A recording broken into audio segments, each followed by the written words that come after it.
ભરૂચના જાડેશ્વર રોડ પર આવેલી દુબઈ ટેકરી ખાતે દશામા અને ખપ્પર જોગણી માતાજીના નવનિર્મિત મંદિરનો ભવ્ય પ્રાણ પ્રતિષ્ઠા મહોત્સવ ભક્તિભાવ સાથે ઉજવાયો હતો।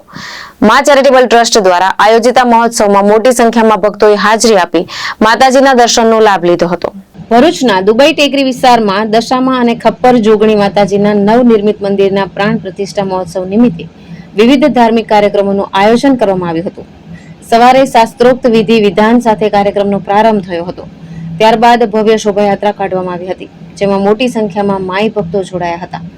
ઢોલ નગારા અને ભજન કીર્તન સાથે નીકળેલી શોભાયાત્રાએ ભક્તિમય માહોલ સર્જ્યો હતો।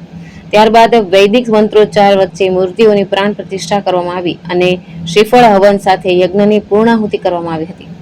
સાંજે ભવ્ય મહાઆરતી યોજાઈ હતી, જેમાં સેંકડો ભક્તોએ દીપ પ્રગટાવી માતાજીની આરાધના કરી હતી। જેમાં મહોત્સવ અને મહાપ્રસાદી તેમજ રાત્રે લોક ડાયરાનું આયોજન કરવામાં આવતા ભક્તો મોડી રાત સુધી ભક્તિ રસમાં તરબોળ બન્યા હતા। કેતન મહેતા, દ્રષ્ટિકોણ ન્યૂઝ, ભરૂચ।